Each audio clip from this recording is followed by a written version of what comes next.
Suicide Squad kills the Justice League is totally a cool concept, but as nerds and lovers of comic books, it is way more fun to wonder how the Justice League would do against the best the Avengers have to offer. And first up is my own personal pick, but it's Moon Knight. Now before you get all up in arms, yes, I know Moon Knight is primarily a street level hero, which is not commonly the kind of hero that can defeat a premier superhero team, but you know who else is a street level hero? Batman. And we all know what Batman can do. And he doesn't even have a super powerful ancient Egyptian god on his side. My reason for thinking that Moon Knight can take on the Justice League comes from Avengers Volume 8, issue 33 to 37 in 2020, otherwise known as the Age of Khonshu. Not only does Moon Knight defeat a number of Avengers, he even steals their powers. It turns out that both Moon Knight and Khonshu have been receiving visions of the Earth under attack from Mephisto and the forces of his dimension. So, in an effort to stop him, Moon Knight defeats and steals the powers from Iron Fist, Ghost Rider, the Sorcerer Supreme, Starbrand, Black Panther, and Thor, who he beats up using his own hammer and crushing him between multiple different moons. And then he wipes out Mephisto and even gains the powers of the Phoenix Force, which he then uses to defeat Khonshu himself, who was amped up by the powers of those whose Moon Knight just stole. So yes, I think he could probably take on the Justice League given the right circumstance. Now next up, whether you love or hate Carol Danvers, there is no denying that this energy-wielding superhero is an absolute powerhouse. Carol was the head of security at NASA when she was accidentally subjected to the Psyche Magnetron machine, which imprinted her with energy from the superhero Mar-Vel's Kree negabands, which gave her superhuman strength that allowed her to support the weight of a dead celestial, super stamina that lets her exert herself for over 24 hours before even getting tired, superhuman durability to withstand planet-destroying explosions, superhuman agility and reflexes that are next to instant,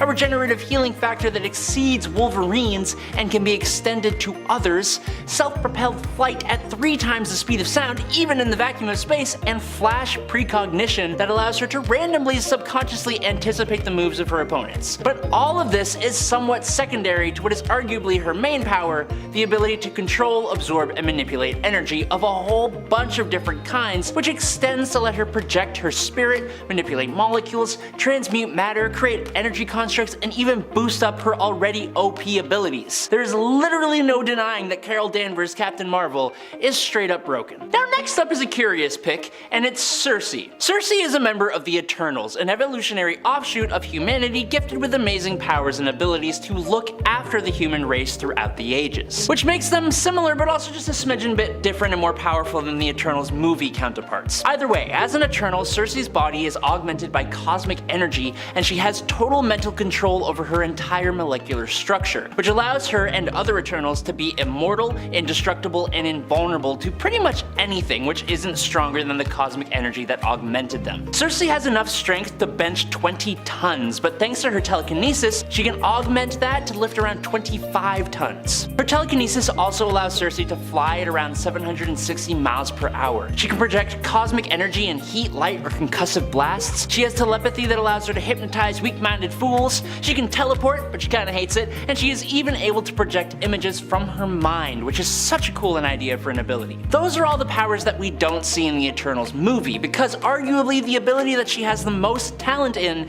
is her matter transmutation ability, which allows Sersi to transmute nearly any item or being into almost whatever she wishes. Among the Eternals, she has the highest ranking of power with this ability. It allows her to self-heal any injuries she does actually sustain, which aren't many, and I have no doubts that she could probably transmute things into kryptonite, which would absolutely help against the Justice League's heaviest hitter. Next up on our list is Thor, Odin's son. The Asgardian god of thunder is one of the most powerful heroes on the Avengers roster. Whenever anyone talks about Avengers level threats, one of the key things that they talk about is whether Thor or the Hulk can just handle the situation alone. Being the son of Odin the Allfather and Gaia an Elder God, or maybe his mom is the Phoenix Force, it's kinda gone back and forth, Thor has all the incredible powers of the Asgardians, but boosted up to a whole nother level thanks to his mother, whoever she is. As the god of strength as well as thunder, he's one of the strongest Marvel characters, being able to either defeat or stalemate astronomically strong beings like the Midgard Serpent, the Hulk, the Silver Surfer, Gladiator, and Hercules. His stamina lets him basically fight forever, and he's next to completely invulnerable, not to mention his weather and energy manipulation and the use of his hammer. Even when he isn't in possession of his hammer though, and is just Thor Odin's son, he is still a force to be reckoned with, and especially recently, he keeps getting more and more boosts to his power, like when he was Rune King Thor, or now that he's the All-Father of Asgard in his father's place, which gives him the Thor Force, and he's gone even beyond that when he became the Herald of Galactus. Dr. Stephen Strange. His magical feats are almost unmatched by any other. He is among the most adept magic user in the Marvel multiverse and has shown it way too many times. When he first came on the scene, and for a long while, he was so insanely powerful that he was capable of doing pretty much anything he wanted using magic. It got to the point that Marvel even decided to nerf him back down. He has passed a test in which he accepted death that meant that he now no longer ages and can only be taken out by external means, meaning he's pretty much immortal. His energy blasts are capable of destroying moons and planets. He has mastered the words of the Black Priest, which allows him to distort reality, or used to allow him to distort reality. He frequently calls on the divine empowerment and extra-dimensional energy of mystical and non-mystical beings in multiple dimensions to power his spells. He's the defender of reality, and he only really even shows up when there is a threat to the entirety of existence, battling against gods, cosmic entities, and the most powerful demons in existence. Magic users already have a better chance against the Justice League than most in the DC universe, but Doctor Strange is already a cut above most of the magic users DC even has. Next up is a former Marine and scientist turned superhero by the name of Adam Brashear. And he is not only one of the strongest heavy hitters in Marvel Comics, but he is also one of the smartest characters and one of the absolute most underutilized favorites. Blue Marvel's origins take place in the 1960s during a project to use antimatter as an energy source. Adam and his best friend Connor were caught up in an explosion that turned Adam into a living, stable antimatter reactor, which should, in theory, actually be pretty much impossible. Now this power is insane. To put it into perspective, 1 gram of antimatter contains the same energy as the device drop that ended World War II for the Americans. 1 droplet could power the entirety of New York City for a full day. Using this power, he was able to lift an American warship which weighs over 93,000 tons, and then he flew it all the way back to America. He effortlessly moved a meteor the size of Arkansas to save the world, and the Watcher said that Adam is capable of splitting the moon in 2 with a single blow. He was able to directly engage Iron Man, Ares, Wonder Man, and Miss Marvel in combat at the same time, and he casually overpowered them and then turned around and pushed the Sentry to his limits and knocked him into Earth's orbit with a single punch. He may be seemingly relegated to the background of Marvel Comics, but Blue Marvel is practically unstoppable, and he's slowly making more and more appearances as Marvel finally embraces how awesome his character actually is. Now, upon first appearing in the Marvel Universe, Red Hulk laid waste to several of Marvel's strongest heroes. He defeated both Thor and the Hulk, and even bested the Invisible Woman, Thundra, Storm, Black Widow, Hellcat, Tigra, and Spider-Woman all at once, quickly establishing himself as one of the strongest Marvel characters in existence. Now, to his credit, he later took a more heroic turn, joining the Avengers. With almost all the same powers of the Hulk, plus some that are unique to him, Ross is an incredibly powerful character. He has easily taken out the Abomination, punched the Watcher unconscious, and taken out an Elder of the Universe. He can control his transformation to Red Hulk, and while his strength is greater than that of the base Hulk, he doesn't increase in strength as he gets angrier. Instead, he emits gamma radiation as heat that gets hotter and hotter and hotter as he gets angrier and angrier and angrier, even becoming an explosion if angry enough. He is also able to absorb energy, usually gamma, but has absorbed and stolen the Silver Surfer's power cosmic, riding off into the distance on his Silver Surfboard. With the power of a million exploding suns, Robert Reynolds the Sentry is not just another Marvel version of Superman. In my opinion, he's even cooler. The Golden 7 Century Serum gave Robert Reynolds more than just the highest level of strength in the universe, the ability to move and fly faster than the speed of light or just straight up teleport and near invulnerability. The Sentry also has molecular manipulation abilities that have allowed him to defeat the Molecule Man, photokinesis, which allows him to shine brighter than the sun, which could probably be used by Superman. He can turn completely invisible and produce blasts of light from his hands and eyes that could burn the Hulk's skin and level entire city blocks. He's got psionic abilities that he uses to hold himself together, implant his memories in others, erase minds, and stop the hammer of Thor. He has biokinesis abilities that have let him heal others, resurrect himself, reconstitute his molecules, and as the Void, he gives others cancer. Now, speaking of the Void, that is a whole other dark side to this hero that is intrinsically tied to his existence, which is not only incredibly powerful in its own right and makes the hero 10 times more interesting, but when Sentry combined with the Void, this godlike being basically got a power boost and became even more of a god. As a natural conduit of one of the most powerful forms of dark magic, chaos magic, which may or may not be an actual thing according to Doctor Strange, the Scarlet Witch, Wanda Maximoff, is one of the most terrifyingly powerful beings in Marvel Comics. Using her chaos magic, Wanda has the very powerful ability to alter reality, which she has used to create her own children, bring the Avengers to their knees, and even rewrite all of reality to make mutants the dominant species for a while before she just straight up removed half of their powers. When she was born, Wanda had a natural affinity for magic. This was boosted up by the gift or curse of chaos magic given to her by Chthon, the old god of chaos, which was then boosted up again by the experiments of the High Evolutionary at Wundagore Mountain, which gave her an even deeper connection to magic. She can channel energy from other dimensions and from entities like Chthon, Sidorak, and Morrigan, and is considered to be the nexus being of the universe. If DC's Enchantress could take on the League, Scarlet Witch definitely can. And last up for today, it's the Gamma-powered Green Goliath, and he has been around for a long time. Since he showed up, there are only a small handful of people who have ever been able to stop him without using some kind of magic or reality warping. The Hulk's infinite strength has a lot to do with that. A strength that grows based on his anger and has never actually ever reached a cap, allowing him to destroy entire planets, be a threat to entire galaxies, and he's been able to shake the entire multiverse with his punches. It also has a lot to do with his basically limitless dynamic durability, which has allowed him to survive attacks from enchanted weapons, powerful blasts of energy, stronger than Ground Zero nuclear explosions, the Human Torch's Nova Blast, and he could stand up to the forces that could crush adamantium and destroy entire planets. But now, thanks to Immortal Hulk, we know that the Hulk is actually literally immortal. He just comes back from the below place anytime he actually passes away. Actually, in that story, we even get to see an alternate future where the One Below All uses the Hulk to destroy literally everything in existence. And the Hulk is still showing more and more of his potential with the reveal of the Titan Hulk persona that was able to fire energy blasts and is utter nightmare fuel. There have been crossovers where we've seen the Hulk fight Superman and Batman separately, but I'm gonna be honest, I really don't think those stories did the Hulk justice at all. This android, known as Amazo, was created by the brilliant but twisted Professor Evo with a single terrifying purpose: to replicate the powers of any superhero it encounters.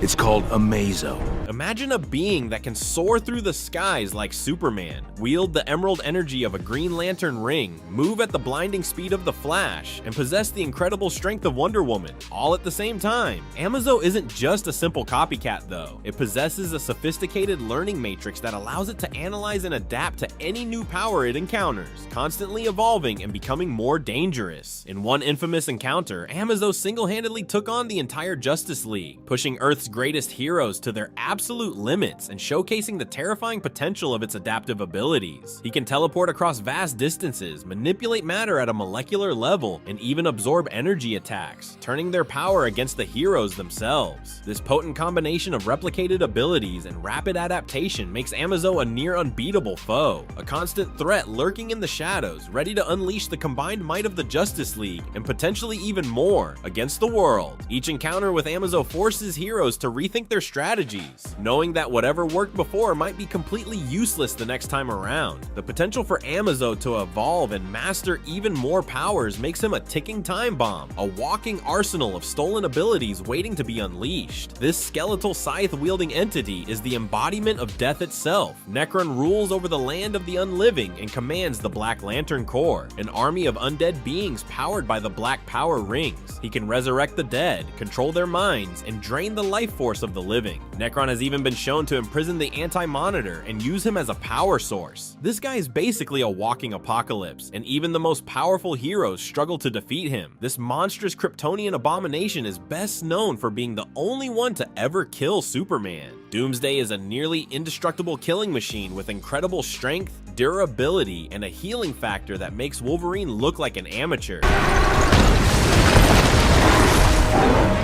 He can adapt to overcome any attack, meaning he can only be killed once by the same method. This means he's a constantly evolving threat. Doomsday has even evolved to control Hellfire and drain the life force of those around him. Not only that, but Doomsday also has venomous claws. This guy is a force of nature, and his relentless drive for destruction makes him a constant threat to the DC universe. This demonic entity is the father of Raven and one of the most powerful villains in the DC universe. Trigon has conquered countless worlds and dimensions, and his power is virtually limitless. Who shall rule? And who shall serve? He can warp reality, control minds, teleport, and even manipulate matter. But here's the thing about Trigon. He's more than just a demon. He's a manifestation of evil itself. He's basically the embodiment of all the darkness and hatred in the universe. Trigon has even been shown to go toe-to-toe with Mr. Amexis PTLK, a fifth-dimensional imp with reality warping powers. This guy is basically the devil incarnate, and his evil influence is a constant threat to the heroes of the DC universe. This cosmic entity is a destroyer of universes, responsible for the crisis on infinite Earths. The Anti-Monitor possesses nearly limitless energy manipulation, vast physical strength, and the ability to reshape reality on a multiversal scale. He can absorb entire universes to increase his power, making him an existential threat to all of existence. Even Darkseid fears the Anti-Monitor's destructive potential. This guy is a force of cosmic annihilation, and his presence spells doom for any universe he sets his sights on. So there you have it, 5 of the most powerful and terrifying villains in the DC universe. But the chaos doesn't stop there. We've only scratched the surface of the nightmares the DCU has to offer. Get ready, because the next half of our countdown delves into even more chilling territory, showcasing villains whose intelligence and ambition rival even their immense power. Now prepare for a different kind of threat, one that doesn't rely on brute force, but on cold, calculated intellect. This super intelligent android is obsessed with collecting knowledge and preserving civilizations, even if it means destroying them in the process. Brainiac travels the universe in his iconic skull-shaped spaceship, shrinking cities and bottling them up to add to his collection. He possesses a 12th level intellect, advanced technology, and a vast array of powers, including telekinesis, telepathy, and force field generation. Brainiac has been a thorn in the side of Superman and the Justice League for years, and his cold, calculating logic makes him a truly formidable opponent. This fifth-dimensional imp may seem like a harmless prankster, but he possesses reality-warping powers that make him one of the most powerful beings in the DC universe. Mr. MXIZTLK can do almost anything he can imagine, from turning people into animals to erasing entire cities from existence. He once even turned the entire world into a cartoon. And get this, he's actually aware of being a fictional character. Talk about breaking the fourth wall. The only way to stop him is to trick him into saying his name backward, which sends him back to the 5th dimension. But even then, he always finds a way to return and cause more chaos. Did I mention he can control a subway train with a video game joystick?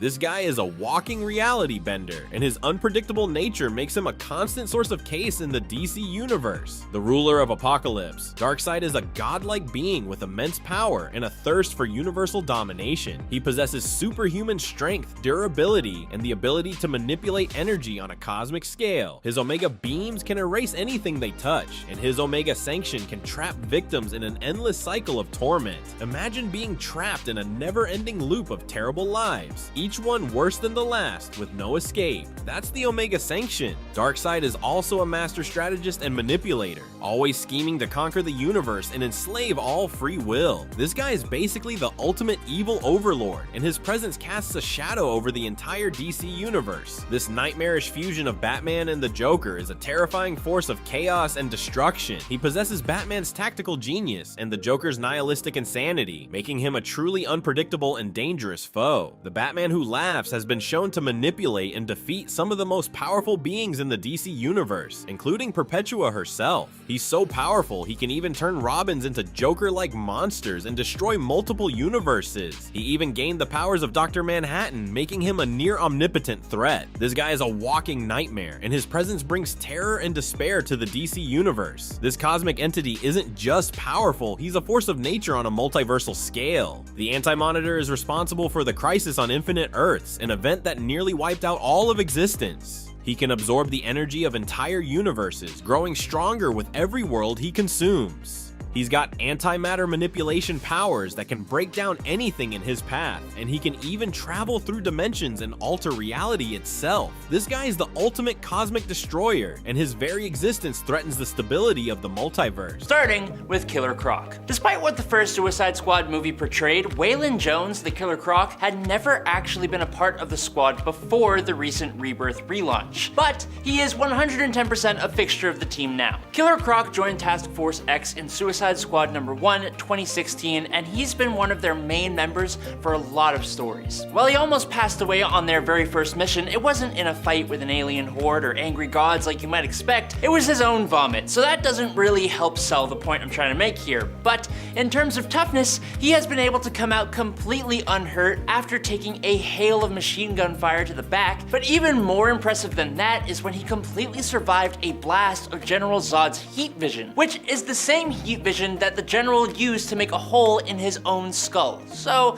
kind of impressive there. There was a time when Killer Croc was actually even more powerful though. While working with the villain Morrow in Batwoman Volume 2 number 10 in 2012, Killer Croc underwent a transformation that tapped into his latent ancestry of historically infamous lizard men. He gained multiple eyes before mutating further to become kind of like a Hydra, and he gained the ability to generate oxidized kryptonite radiation. So, it's pretty good. Now when I say that Reverse Flash was on the Suicide Squad, I can already hear the clickety-clackety, the tappity-tappity of you nerds all screaming at it once in the comments as you call me an idiot who yells when he hosts and doesn't know what he's talking about. Do you hear it? Well, guess what? You better slow those fingers down because Eobard Thawne is not the only Reverse Flash. I'm talking about Reverse Flash Daniel West. This character was originally revealed to be Iris West's brother, but according to DC Rebirth, he is actually the father of the New 52 Wally West. Along with Black Manta, Joker's daughter, and Lyman Light, this Reverse Flash was a member of the new Suicide Squad, but his run with the task force didn't last very long. After appearing in New Suicide Squad number 5, he died 7 issues later in New Suicide Squad number 12. After crashing into a Speed Force battery and coming into contact with the energy, Daniel gained a connection to the Speed Force, radically accelerating and enhancing all aspects of his physiology, as well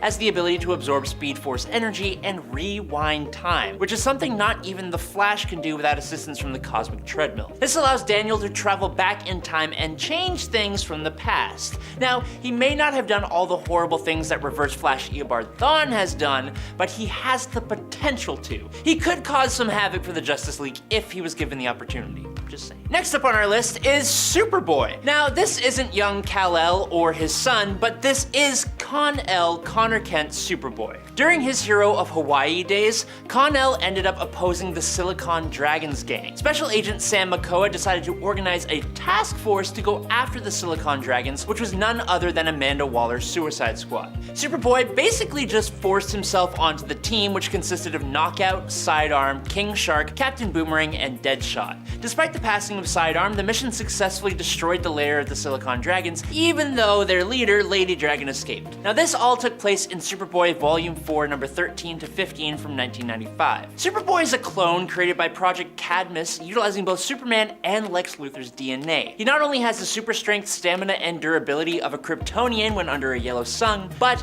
this version of the hero also has tactile telekinesis. During his Hawaii phase, he lacked X-ray vision, infravision, and heat vision, so so Dr. Emil Hamilton gave him a visor that simulated all 3 ocular powers, but since then, that's changed. And he has all the powers of Kryptonian, plus his tactile kinesis, like I already said. Next up, Cyrus Gold, aka Solomon Grundy, is one of the oldest supervillains in the DC universe, having been a nemesis of Batman, Superman, and Green Lantern, among many others. Now, Solomon Grundy's backstory is pretty complicated, and it has happened a couple of different ways. We could probably make one video just about that, but essentially, he was a wealthy and shady merchant who was taken out and left to rot in Slaughter Swamp. Decades later, he was resurrected, partly composed of swamp matter, and succumbed to a life of villainy. Now, just like his backstory, his level of power has been kind of hard to pin down as well. In one story, he may have been swiftly defeated by the likes of Green Arrow or Batman, and in other stories,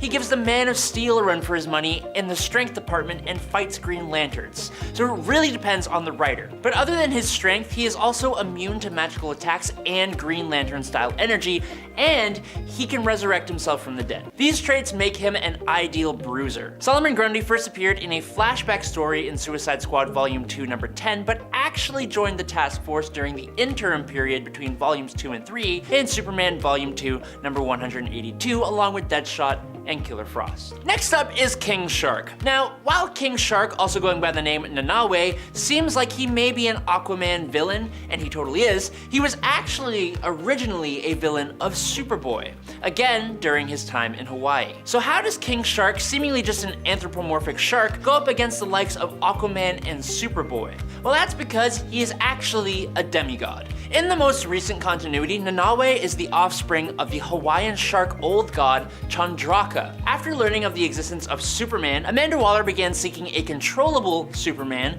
for her own purposes, and she chose Chandraka. But after Chandraka was captured on a tropical island by Amanda Waller, he was deemed too powerful and too uncontrollable, so she also took one of his offspring with her before destroying the island, assuming that the child would be easier to control than the father. The child was Nanaue, who was raised by Waller in laboratory conditions and grew at an extremely fast rate. King Shark's bite can pierce the skin of Etrigan the Demon. He has been able to land punches on Aquaman powerful enough to harm him. He has overpowered angels of the Bull host and has found himself to be evenly matched with Lobo when it came to his physical strength. He has the durability to survive the pressure at the bottom of the ocean, and he can regrow his own limbs. Next up is Ben Krulin, aka Reactron. Reactron is one of DC's lesser known villains, but that doesn't mean that he isn't dangerous. His atomic abilities are devastating, and he can turn the tide in any battle with disastrous results. His control of radioactivity grants him access to all forms of radiation, and that includes the radiation given off by kryptonite, making him a dangerous opponent against the likes of Superman,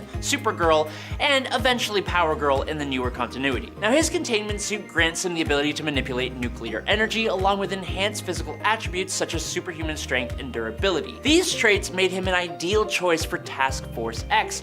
Plus, he was presumed dead following a battle with Supergirl, which also helps. Krulin's time on the squad was brief but eventful and pitted him and his unwilling teammates against the Doom Patrol. However, Deadshot, being Deadshot, breaches his suit, leading to him exploding and ending his tenure on the team and his tenure with life. But other than Superboy, another member of the Superman family had also become a member of the Suicide Squad, and her name is Kara Zor-El, aka Powergirl. Being a Kryptonian with all the benefits that come with that, but from another universe and thus invulnerable to the main DC Comics universe's kryptonite, Powergirl is one heck of an opponent. Powergirl joined a version of the Suicide Squad called Task Force Omega with fellow JSA members Hawkman, Wildcat, and Star-Spangled Kid to rescue Amanda Waller and other squad members from their old nemesis, Rustum. This all happened in Suicide Squad number 12 from 2002. The new 52 version of Powergirl was also briefly involved with the squad, but I'll let you decide if that counts. During the invasion of the crime syndicate, Kara was tricked by the Thinker,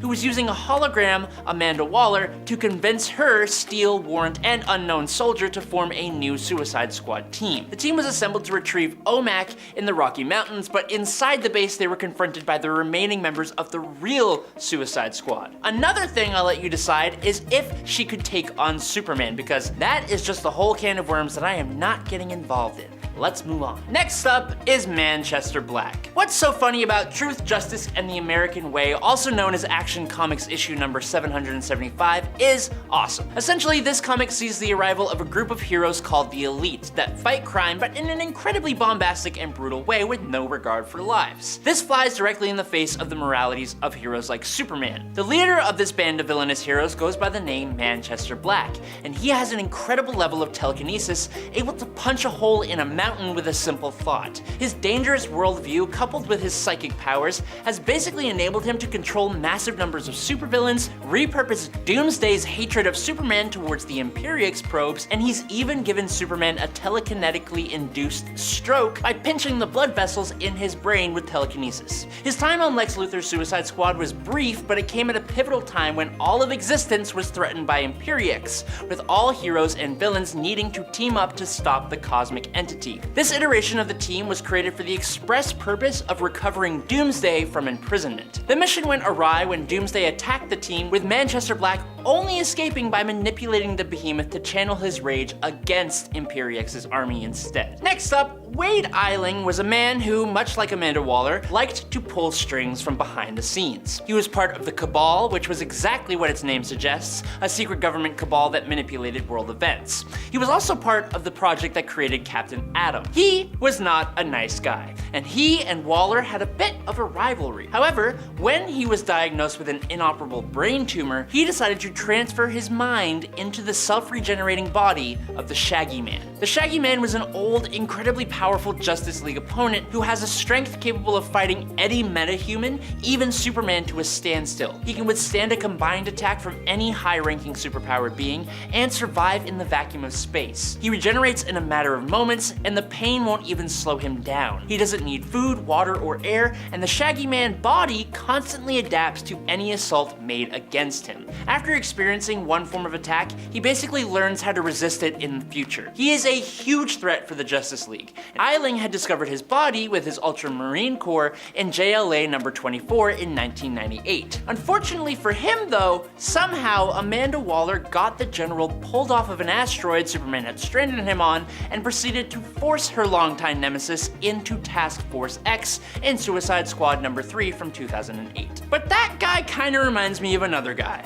Doomsday. As one can imagine, Doomsday is not someone that can be very easy to control, so he's not exactly at the top of the list when it comes to the Suicide Squad members. However, that doesn't mean that Task Force X can't and hasn't been able to use him as a secret weapon. Realistically, all one has to do to use Doomsday effectively is just plop him in the right place at the right time, and that is exactly what happened.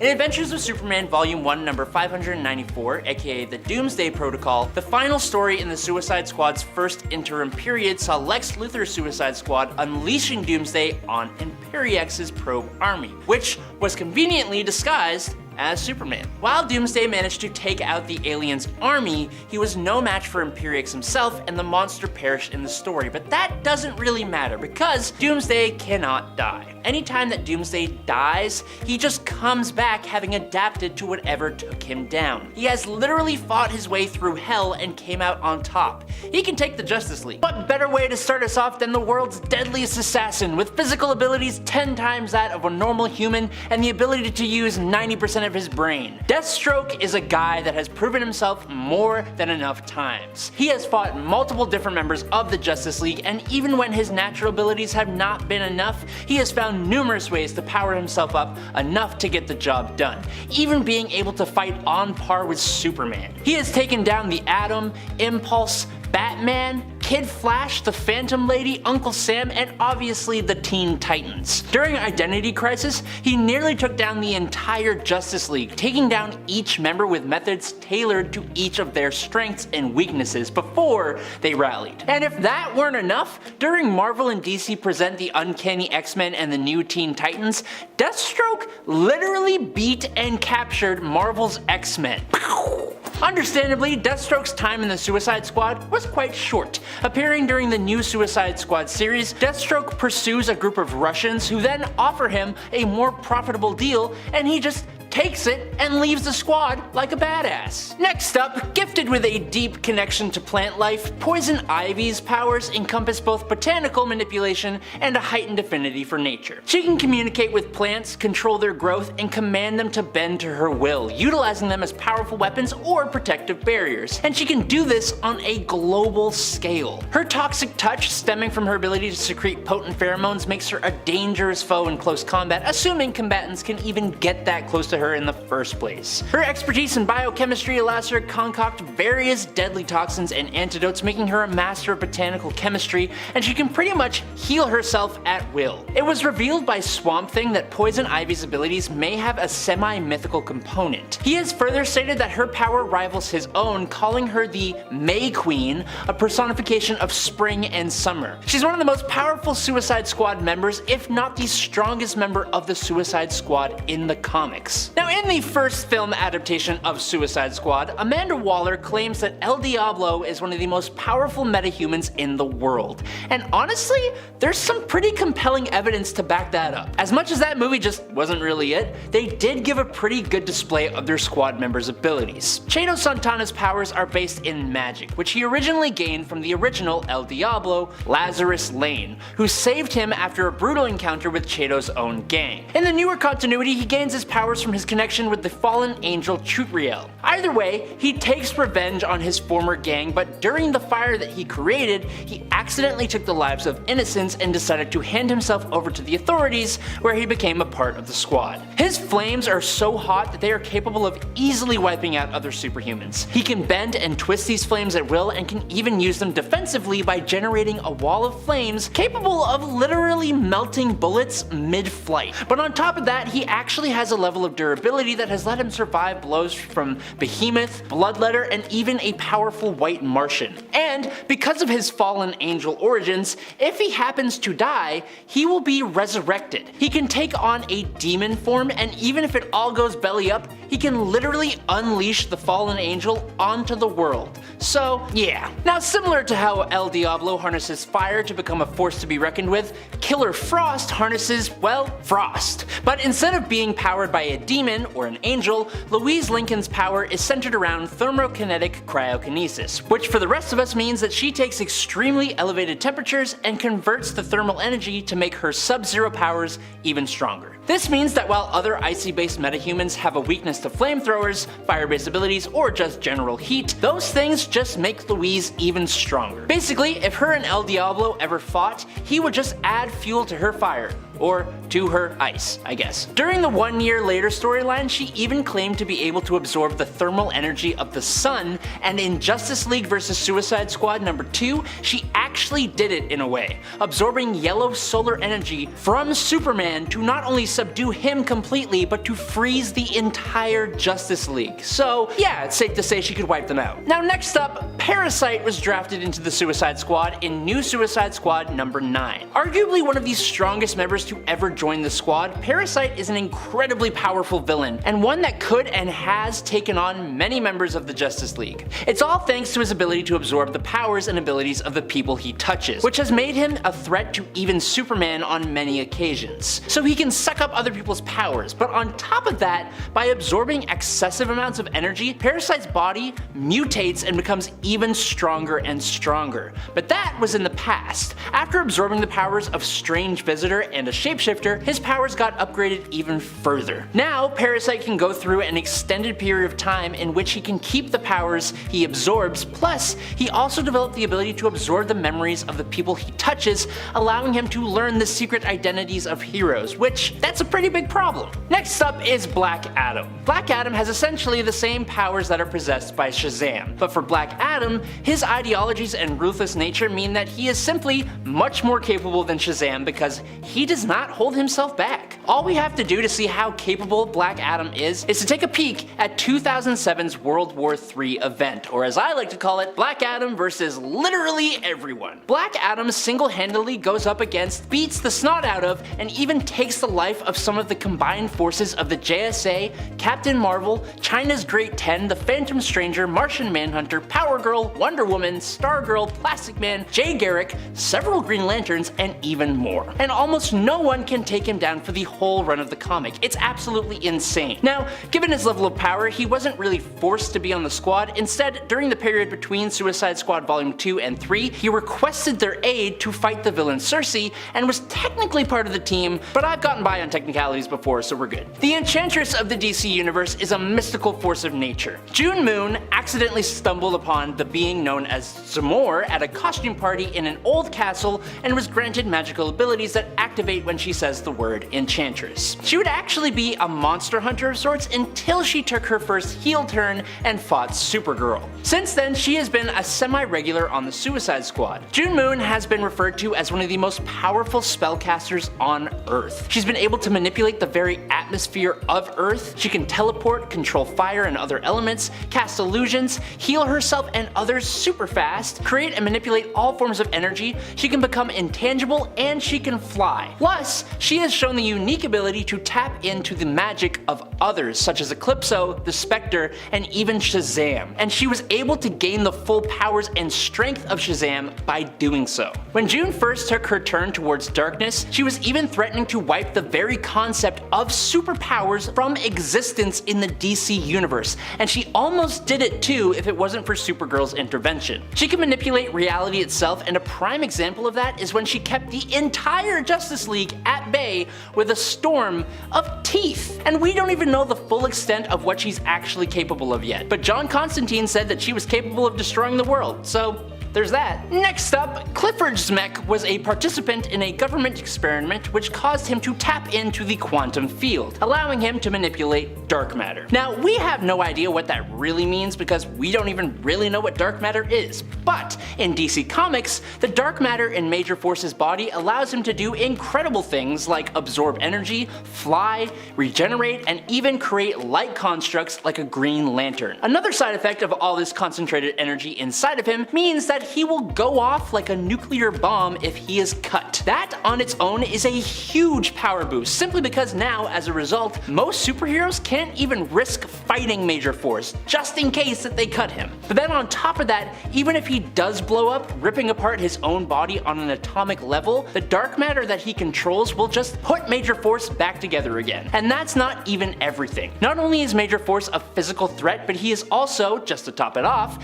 a psychological genius. Simply by talking to the Green Lantern Kyle Rayner, Major Force convinced the superhero to give up his power ring, the source of his power and one of the most dangerous weapons in the DC universe. Now, as far as Suicide Squad members go, not many of them are legit intergalactic conquerors, but Mongol II absolutely is. The son of the original Mongol, Mongol II has stood toe-to-toe not only with the Man of Steel, but also Batman and Wonder Woman at the same time, and that is one heck of a feat. He became a part of the Suicide Squad during Adventures of Superman number 593 in 2001, during a time that Lex Luthor had become president. Lex Luthor essentially got Amanda Waller to put together a new squad under the name Project Suicide Squad to help out Superman face the Imperiex threat. This guy has the strength, durability, and energy projection to face off against not only the Trinity, but he even wrestled leadership of the Yellow Lanterns from Arkelo and almost beat Sinestro using yellow constructs and only lost because Sinestro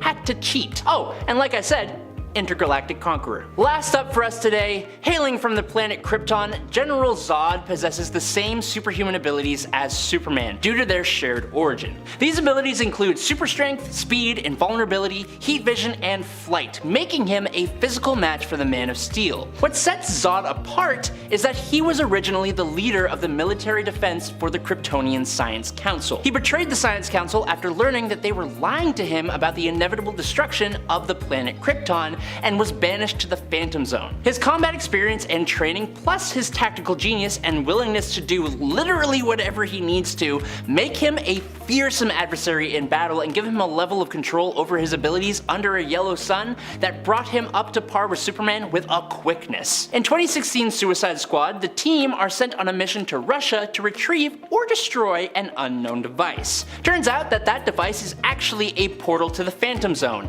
and out walks General Zod squad, incinerating Captain Boomerang down to his ankles. He was eventually captured by the squad and briefly forced onto the team thanks to a kryptonite brain bomb courtesy of Amanda Waller, which he eventually lasered out of his own head. Number 10. Joker. The Joker is infamous for his lethal nature and chaotic behavior. He uses his expertise in chemical engineering to create deadly weapons such as razor-tipped playing cards, acid-spraying lapel flowers, and deadly joy buzzers. His disregard for human life and unpredictable nature make him a formidable foe for any hero. He has caused multiple tragedies in Gotham City, leading to the death and injury of many different people. The Joker's complete lack of empathy and morals, coupled with his willingness to go to extreme lengths to achieve his goals, make him an exceptionally deadly character in the world of comics and an exceptional foe for not just Batman, but the Justice League as well. During the modern era, Joker has joined up with the Injustice League in an effort to defeat the whole premier superhero roster, and also targeted the whole team all by himself following the events of Endgame, manipulating them into mistrusting Batman and using them as weapons when he turned them against the Dark Knight. And for reference, if you're wondering when I say Endgame if I'm talking about the right publisher, I am. DC also had an Endgame event too. I know it's confusing. And friends, before we move on to our next spot on this list, if you love what we do here at Top 10 Nerd, be sure to show us that you love us by clicking that like button, especially if you like when we talk about villains. I know I love to talk about villains. I hope you love it too. Number 9. Maxwell Lord. Maxwell Lord's power set has changed over time, but the fact remains that when it comes to taking control or influencing others in the DC universe, he's one of the best. He has taken control of the minds of some of the most powerful heroes in DC, such as Superman and Martian Manhunter. And because his powers have fluctuated over his history as a character, so have his power levels, with him at one point being able to extend his telepathic reach to manipulate the minds of billions at a time on Earth. Number 8. Amazo. In 1960, Amazo debuted as a powerful villain in The Brave and the Bold, issue number 30, to challenge the Justice League of America, created by Gardner Fox and Mike Sikowski. Amazo is no ordinary android though. He possesses technology that allows him to replicate the abilities and powers of the superheroes that he battles. This gives him a significant advantage in combat, making him an opponent to be reckoned with. Additionally, Amazo can even duplicate his opponent's weapons,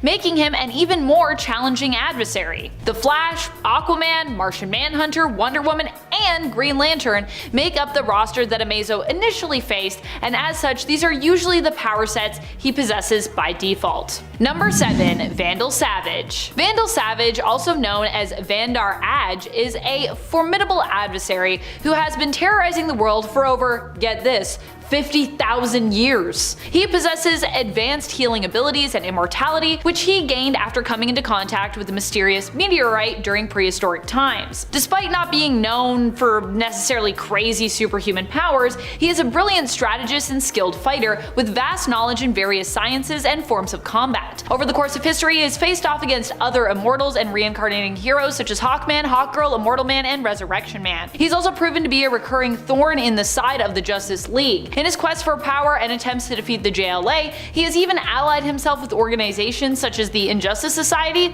and the Legion of Doom. Beware of Vandal Savage, for he's definitely a relentless and cunning villain who will stop at nothing to achieve his goals. And he's got the experience to back it up. Number 6. Brainiac. Brainiac may have been defeated by Superman when he was kicked out of his ship and succumbed to Earth's germs, and yes, that may be the first thing that I personally think of when I think of him, but that one defeat does not define him as a weak villain, especially considering how much he has evolved over the years and how long he's been around. In fact, would you be surprised to hear that Brainiac's strength lies not only in his intellect, but also in his physical abilities? In Jeff Johns' Action Comics 5-part story arc, Brainiac, it was revealed that the previous Brainiac Superman had encountered were more android replicas of the real deal, and that the real Brainiac was far more powerful, both mentally and physically, than all of them combined. This depiction of Brainiac as a formidable foe showcases his true potential and cements his place as a top-tier villain in regards to the Justice League's Rogues Gallery. Number 5. Lex Luthor. Did you know that Jerry Siegel and Joe Shuster also created Lex Luthor, the notorious villain from DC Comics, just like they also created Superman? Of course, it would make sense they made Superman's #1 villain. He first appeared in Action Comics issue number 23 way back in 1940 and has been Superman's arch enemy ever since. In recent years, he's been portrayed as a power-hungry CEO of LexCorp who wants to rid the world of Superman. He claims it's because Supes is a threat to humanity, but sometimes it seems he's simply jealous of how much people love the Man of Steel. As you can imagine, with his high profile as a supervillain, he's often come into conflict with other superheroes, including Batman, and of course, the entire Justice League team. It's interesting to note that despite having no natural superpowers, Lex is a genius with a knack for business and politics, and has a deep understanding of science and technology. This combined with the tech that he's developed makes him a massive threat to the heroes of the DC universe. Number 4. Anti-Monitor. The Justice League has many powerful villains, but the Anti-Monitor is one of the most terrifying. His control of the antimatter universe and the ability to threaten the multiverse make him an unstoppable force. During Crisis on Infinite Earths, the Anti-Monitor caused massive destruction, and his determination to end everything was truly terrifying. Even after this defeat, the threat remained as Necron actually held his body, taking it and repurposing it to be used as a power source for the Black Central Power Battery. It's clear that the Anti-Monitor as a villainous multiversal threat should not ever be taken lightly. The lasting impact of the Anti-Monitor and his influence on the DC universe will not soon be forgotten, as his influence and interference helped to basically reshape the entirety of the continuity and reality. Number 3. Hecate. While they may have not known it at the time, Hecate was also a very powerful Justice League foe. Here, interactions with the Justice League and her manipulation of them were not even actually recognized by the JLA themselves, but instead were taken note of by Justice League Dark, a somewhat loosely sanctioned magical division of the League that operates out of the Hall of Justice's basement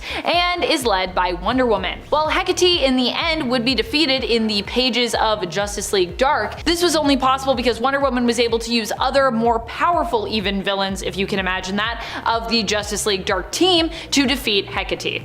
Basically like pitting those against one another. Number 2. Starro the Conqueror. Starro can literally conquer entire worlds and has in fact done so before. And on more than one occasion, they have also almost conquered Earth as well. Starro is a giant space starfish who in their first appearance took on the first formation of the Justice League in The Brave and the Bold issue number 28, where they threatened to, you guessed it, conquer the world! While in the Suicide Squad film, Starro the Conqueror was a cruel nickname given to Starro by the Thinker, who was charged with experimenting on the imprisoned alien. In the comics, it was a name earned by Starro because they had literally conquered so many worlds. Number 1. Darkseid. Jack Kirby, the famed writer, artist, and comic book creator, created Darkseid, who made his first appearance in Superman's pal Jimmy Olsen, issue 134 in 1970. Darkseid is a tyrannical ruler of the planet Apocalypse and is depicted as a new god in his comic book appearances. His ultimate goal is to basically gain control over the anti-life equation and to eliminate all hope and free will in sentient beings,